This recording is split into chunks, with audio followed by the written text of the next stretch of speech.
What's up, guys? It's Eventon here. So I wanted to make this video because just the other day I realized I haven't ran a level 4 high sec mission in nearly 3 months.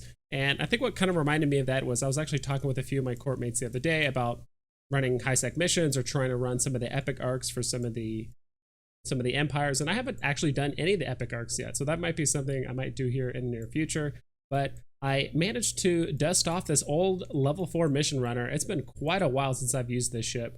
It was fitted quite awkwardly before. I really wish I've recorded myself kind of changing out the fit, because before it had some weird stuff like drone control range, as well as a different like capacitor like regen thing here and all that. So I'm going to try and go through this whole video in just one take.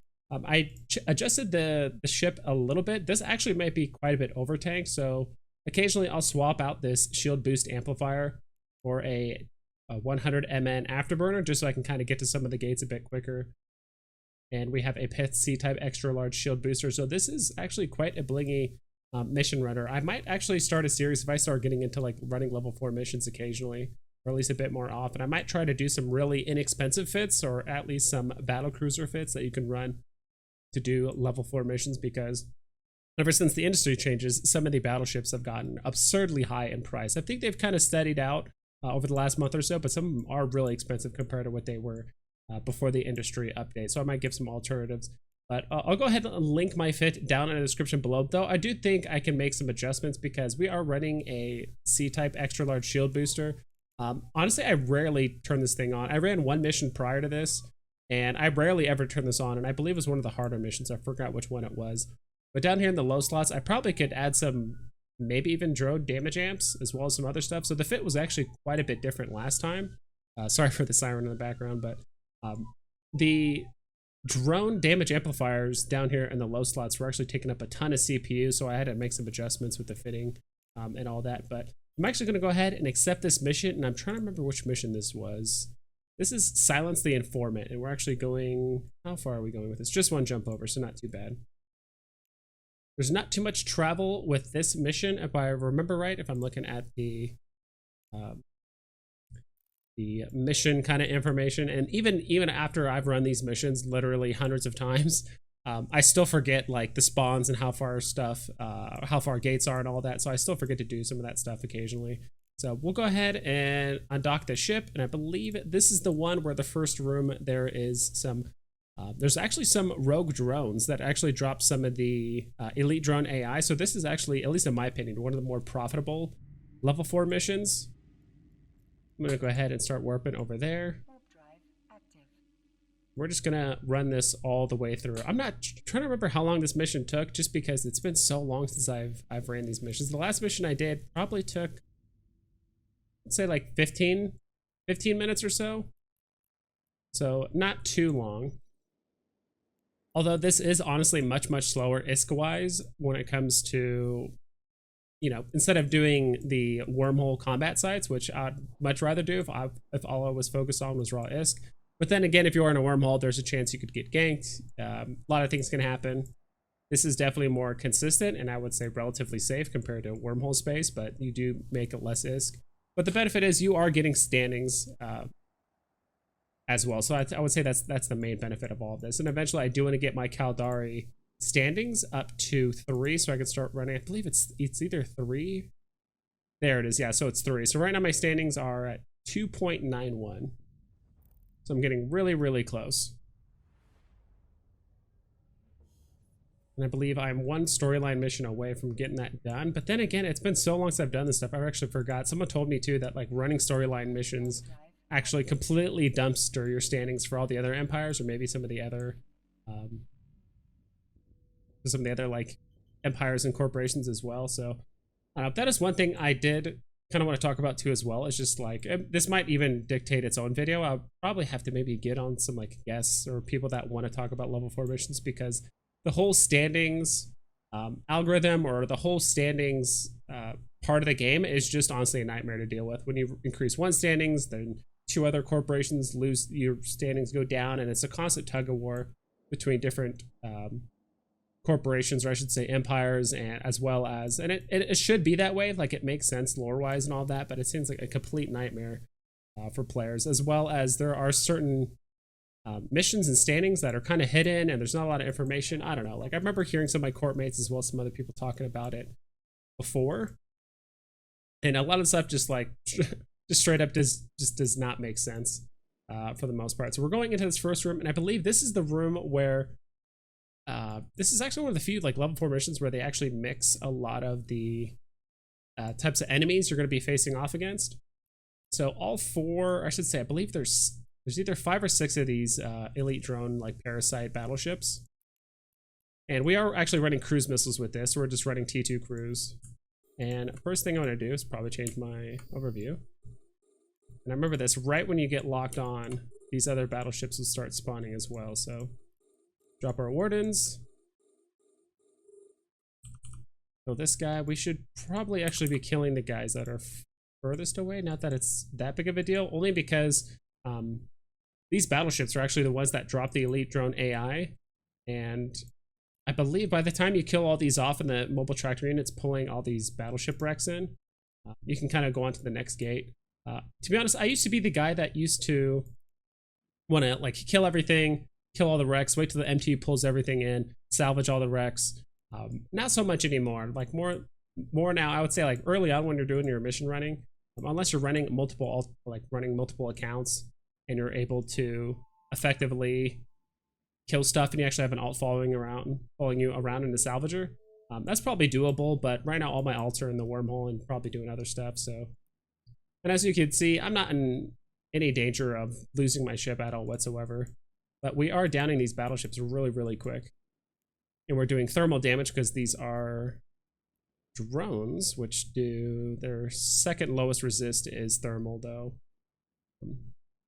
Seems like explosive is pretty low too. It's really strange. Sometimes these, so actually kinetic is the best one. I'm actually using thermal, which is, I mean, I feel like when you're smacking the ships this hard with a Rattlesnake, it's not that big of a difference, but it's just strange how sometimes these, some of the NPCs that are part of certain factions vary wildly between like if it's the level 4 version or an NPC version that's out in space, or if it's in wormhole space, sometimes they vary pretty wildly based on their resistances. So right now our mobile tractor unit is pulling in these large rogue drone wrecks. And so, especially since I've been playing, I did the new player experience. I actually did a video on it, which, and I would say it was a bit late. There was actually quite a few content creators making videos on the new player experience. So I guess I was a little bit late to the party for the most part, but I really hope CCP expands upon a lot of the things that they're showing in the new player experience, where there's a lot of like voice acting, there's talking, there's hopefully some storylines that are a bit more fleshed out for different empires, because the way things are, the game just feels extremely static for the most part. The enemies, spawn in the same spot, they have the same resistances, you're given the same missions, like when you damsel in distress, like how many times does the damsel really need to get saved over and over and over and over again? And I would like to see a little bit of variation with some of the missions. I actually wouldn't mind less missions if they were just a bit more fleshed out or actually had some variation, like kind of like what World of Warcraft has. Like maybe every week there's some sort of variance with the NPCs that either they either hit harder, or they're slightly more tanky, or they do different types of damage, or they might have a higher chance of dropping certain loot because it's more difficult. I do think there should be a trade-off. It should be more than just make the missions harder to run. I don't think that would make it more appealing. Though I would like to see some sort of variation when it comes to these missions. So just because everything is so static, but if they are able to rotate these missions between, let's say, a few different modes, or at least a few different presets of, I think in WoW they call them like mutagens, or something that just kind of like changes it up at least enough to where it's a challenge and it's different and interesting, but not so much to the point where it does nothing but just make it difficult and it's not fun. So how far is that? So it's 58. So I believe we don't have to kill these sentry towers. We can kind of just move on after we kill these. These guys are just out of my drone control range, which is 81 kilometers. That's probably why in my old fit I actually had a drone control like range, like rig, because the height my free utility high slot was already taken up by a drone control range thing. So adding another one, I think it increased it by 15, so it went up to basically 96, which is pretty darn far. And I guess I mainly wanted to be able to shoot and have my drones, basically have my cruise missiles and drones be able to shoot the same target no matter what the range. Probably make some adjustments to this fit, because I will admit, dealing with the frigates, I might even try a different ship too, because the frigates on just missions in general with the Rattlesnake is just such a pain in the ass, to be honest. Looks like my sentries might have started auto shooting some of these their sentries as well, because I believe there's 2 or 3 of them, and then now 2 of them are dead.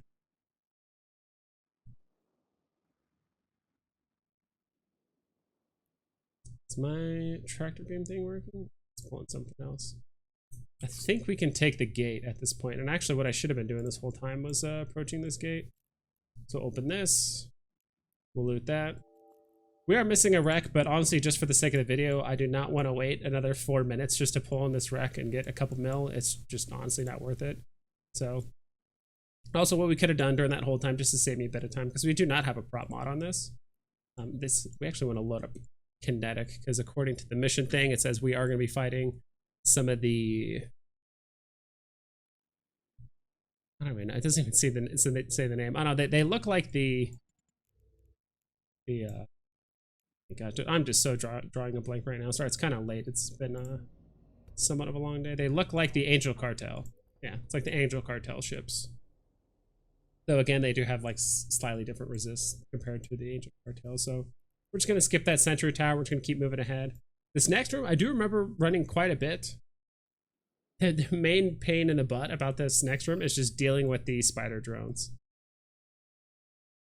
Because once we get in here, I believe there's 2 different pockets of bad guys that run spider drones. And even when I set up my wardens at very, very long range to kind of save time, or at least like shoot them before they start building up transversal, they still get right on top of you. So it's pretty difficult. Incoming transmission, okay.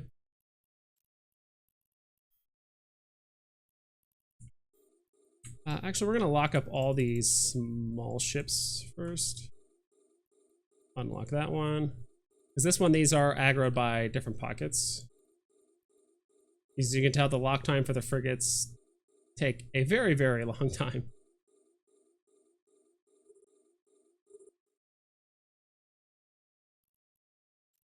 All right, we'll launch our light drones.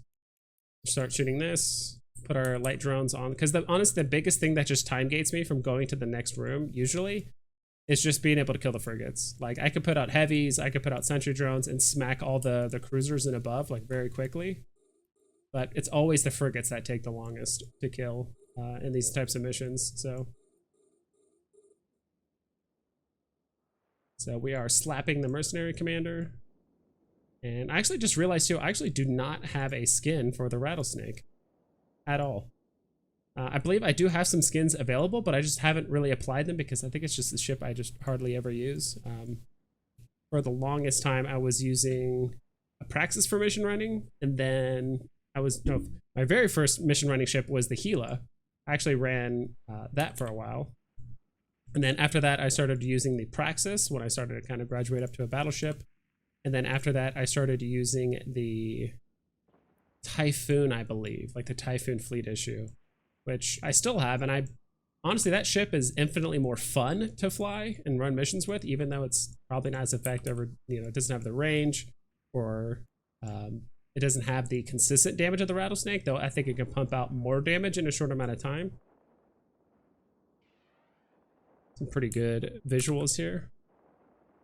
Shooting ships.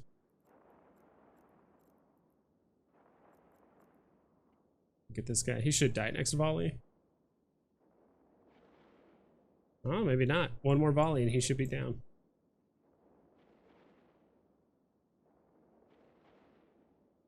There he goes. Nice. Look at my ship. And I will admit, the running missions, as well as, you know, mining as well is my guilty pleasure. No worry, this mercenary overlord got pretty close to me. He starts smacking me pretty hard. We're gonna recall our light drones and we're gonna start using our heavies now. I still do not have the skill for T2 heavies because that skill takes about 30 days. And I'm kind of getting to that point now where a lot of my skills are taking anywhere between a week, 2 weeks, or a month. And I have to really start thinking about which skills you actually want to put your time into. Because as much as, I guess I could drop my M2, even though the loot here is very negligible, might as well drop it. Just feels bad not at least utilizing the MTU and getting loot. As you can see, like, my heavies are really smacking this battleship, and I haven't put any cruise missiles or any kind of missile damage on it yet, so. And I think 30 days of training for heavies just doesn't really seem to be worth it. I really like the extra tracking as well as health on the sentries, or like the heavy drones, versus just extra damage with less tracking and less health. So we'll go ahead and we're gonna load this. We're just gonna kind of set up for this next spot. I really don't think my wardens are gonna be able to volley off these spider drones. We could potentially try, but I really don't think it's gonna happen. I think their sig radius is just way too small. I realize I just had my booster on that whole time. As you can tell, even if I was over boosting, and I think that's why it's being cap stable running level 4 missions is very overrated. Like, even with my fit, I think I run out of cap within 13 minutes, but as you saw that this will start shooting now with our actual missiles, is that I'm hardly ever running this. So typically I'm only running 2, maybe 3 cycles at most. Yeah, that spider drone's way too close. So we're gonna start shooting this mercenary wingman instead with our sentry drones. That might be too close as well. Hopefully this next fall, yeah, they're all missing now. So we're gonna start focusing on the guys that are approaching us now. Actually, we're just gonna recall them to put out our light drones. So it would be a little bit too strong if the Rattlesnake got bonuses to all drones, which I believe that used to be a thing. I think that was a Garissa's thing where back in the day you would actually have bonuses to all drones damage wise. So I would imagine that would make the Rattlesnake ridiculously OP, meaning that they could do extra damage with the light, mediums, and heavy drones as well. But I think they changed that a while back to make it just so it's for heavies. So we're clearing this out. And light drones want to go. And I think that there is, I believe, a damage priority for drones where they want to focus whichever seems to be doing the most damage to you. I'm not exactly sure if it's who's doing the most damage or what thing hit you last, like when they kill something and they start targeting whatever hits you next. But though I have noticed that there is a trend where they tend to always focus the ships that are doing the most damage first before, you know, if they're going to keep auto aggroing. Which makes sense. It's actually not that long ago, but I actually remember when CCP was trying to balance drone aggro. I remember they actually wanted to remove the fact that they could actually like keep auto, you know, they could kind of like keep auto aggro and just keep shooting nonstop. I remember that was a big deal. That happened for only a few days. I think that was like 3, maybe 4 days. Maybe a week. I don't remember. It seems so long ago, but it was probably like less than 6 months ago where they wanted to make that balance pass that drones were just way too strong, that you need to actually lock a target and press F or whatever the attack function is that you have set up for your drones each and every time. And I think there is some merit to that, but I think at the same time that would really kill the drone gameplay. Already, I think drones are strong, but they're not as OP as they're making them out to be. But it just seems like, again, just because nullsec Ishtars are a thing, there's been a lot of like indirect, inadvertent nerfs to drones. Let's go ahead and turn this off. Because of the Ishtar, like even the warp core stabilizers, and as well as what is the other module? Warp core stabilizer, as well as Did I put out light drones again? Oh well. I meant to put out my sentries, but since they're already halfway there, that's fine. So there's a lot of modules that are just set up to basically just nerf the Ishtar. And I think that's kind of another thing that a lot of the like nerfs that happen to drones is basically because of the Ishtar, which is a little unfortunate. But I'm really glad they reverted that change, and it sounded like they wanted to make the change happen, but there were some issues with the drone bunnying. I do remember that, and they actually removed it until they said they were able to fix it. For the most part, it sounds like they are not going to fix it, which I'm actually kind of glad. I think drones are fine the way they are. They are still bugged a lot of the time, as you saw earlier. I don't know if you guys noticed, but even though I have these bad boys set up on aggressive and focus fire, they will still occasionally split damage between two different targets. That's actually pretty frequent that they will actually split damage and attack two different targets at times. So, or there are times where I'll tell them to attack a target, and sometimes other times they'll do it right away. Other times it will take them a full 7 to 8 seconds to actually start moving again and start actually attacking the target. So spider drone is almost dead. This mission is coming to a close here pretty soon. So we're going to recall these. We're going to shoot out our wardens, because after this next room, all we need to do is kill a cruiser, and we do need to actually do a full clear. I'm actually having my sentries shoot that. And I'm actually having my cruise missiles shoot the guys in the back. I actually like, because the range of our drones are only 81,000. So occasionally you will have these guys in the back that are at beyond that.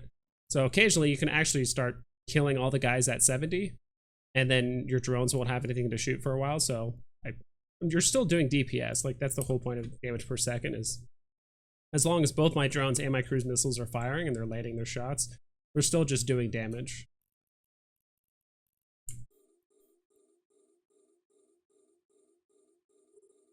Now, typically in PvP, splitting your damage is very, very bad. You want to just focus one target and get it down, unless you're dealing with some weird stuff like reaction armor hardeners or that kind of stuff, but that's really, really rare. But splitting your damage in a PvE sense, if you're not under any threat of dying, is actually pretty worth it if you're dealing with optimal ranges and stuff. So we're killing these off. Our sentries are hitting very hard.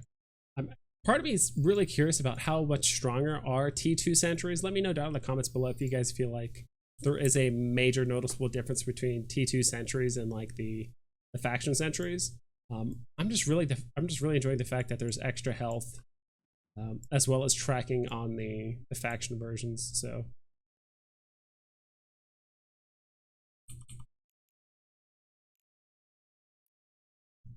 yeah, this is kind of nice, you know. Also, just the idea of having local is very nice too. Just being in wormhole space for so long and ratting and having to spam D-scan every, gosh, I don't know, 5 to 10 seconds or something like that, just to make sure you're always looking over your shoulder. And I mean, it is worth the payout.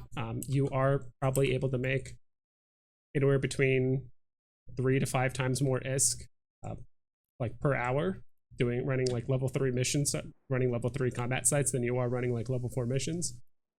It really depends on your fit. You might be able to narrow that down a bit more, because there are people out there with very strong ships like golems and vargers and or ships that can straight up just built for speed running. I actually don't run any of the gosh, what's it called? The anomic missions. I really need to skill into that. I believe I'm at the point now where all of my frigate skills are to 5. Not all my weapon skills, but I have like frigates 5 for a lot of them. I've seen that the Nurgle, I believe, can run almost every anomic mission except for like 1, maybe 2. So that might be something I might invest in the near future, because I do actually have the Entropic Disintegrator like specialization and all that, because I do fly the Kiki, and I do have it. I do have that skill almost maxed out. I believe it's just at 4 to 5. So right here, all we have to do is just kill the guy. Go ahead and start aligning. I'm not going to bother dropping my sentries because I have to deal with picking them up and all that. So you actually do take an alright amount of damage here. Like, if you're not paying attention and your ship isn't as heavily tanked as a Rattlesnake, you can start feeling the hurt on this wave, but for the most part, it's well within range. I'm just aligning to this jump gate because all we need to do for this guy is, I believe, 3 or 4 volleys, and then we're ready to go. And so yeah, if you guys miss, part of me does kind of miss running level 4 missions. I think doing them occasionally, I do like optimizing for it and all that. It is nice to be able to PvE and run missions and not have to worry about people jumping you at times, though I do enjoy PvPing quite a bit. I do enjoy getting jumped in my ships, but having it be an ongoing threat can get a bit tiresome. Plus, like I said, I was talking with some of my court mates about doing some of the epic arcs, and that is actually another thing I need to do. Is I've actually had the SOE epic arc available to me for about 4 weeks now. I actually might streaming that here in the near future. I might end up just knocking it out in maybe 3.5 hours. I do actually have a fit on a Dramule that I'm actually with just like full warp speed rigs and everything like that, just because that's usually the part that takes up the most time for the SOE epic arc, is just the amount of warping you have to do from system to system and going to different regions and stuff. So I might end up streaming myself doing the SOE epic arc and kind of seeing if that is something you guys are interested in. Let me know down in the comments below. I've just been bringing up a lot of different topics because I love hearing your guys' comments down in the description, having little discussions about talking about, you know, whether we're talking about standings, whether we're talking about level 4 missions, whether we're talking about drone changes that used to happen but that kind of got taken back, all that kind of stuff. So we'll go ahead and turn in this mission, then I will probably end the video at that point. And looking at the Rattlesnake, it looks pretty dirty. It's been in the hangar for 3 months. I have no skins for it. Actually, I believe I do have the Red Claw Sable skin, but I have not activated it. I think I got that because occasionally I do skin giveaways for my corp. So once a month we'll have like a corp meeting, and then afterward I like to give away some skins that I've either been buying or collecting and kind of just give back to the people as well. And I do give out like 1 partner skin or so and those as well, but again, it's all randomized, so it's not, you don't have to pay or anything like that. But Helmet Harriers, hostile. I would say Red Claw Sable skin looks pretty cool. This one actually looks pretty cool too. Though the Vampire Hex one, I almost considered buying it when it was on sale probably about a week ago or so, but I ended up just kind of passing on it because I don't know, I guess I'm the kind of person that, like, if I have 1 good skin for a ship, I don't really see any point of having like 7 good skins, if that makes sense. I'd rather just spend that Plex on getting good skins for other ships than having like 1 ship and having 17 different skins for it and, you know, have them all be good and stuff like that. So we'll go ahead and turn this in. View mission, turn it in, complete. And that's not bad at all. So how long was this? This took almost 30 minutes. Wow. So it is a bit on the, did actually take a while, but I was kind of giving some commentary, and the Rattlesnake isn't the faster ship. It does do a lot of damage, but like I said, a lot of the time gating was done with just killing all the small frigates and stuff, and that's really what stopped us from being able to blitz these missions. If there are missions with lots of battleships, I feel like we could just smash them and keep going. I'm not even sure which mission would allow us to do that. So again, anomic mission, plus it's low sec, not too interested. But yeah, that's pretty much it. If you guys are interested in me watching, or like watching me doing more level 4 missions and maybe some more like PvE high sec stuff, which I'm more than able to do, but I just been really trying to immerse myself in wormhole space as much as I can. But I'm open now to trying some things and going back, I guess, to the roots of the YouTube channel, and kind of going back to some of the things that I wouldn't say necessarily got me like popular in the first place, but things that I've just been more knowledgeable about in general. So that's pretty much it. Hope you guys take care and you fly safe.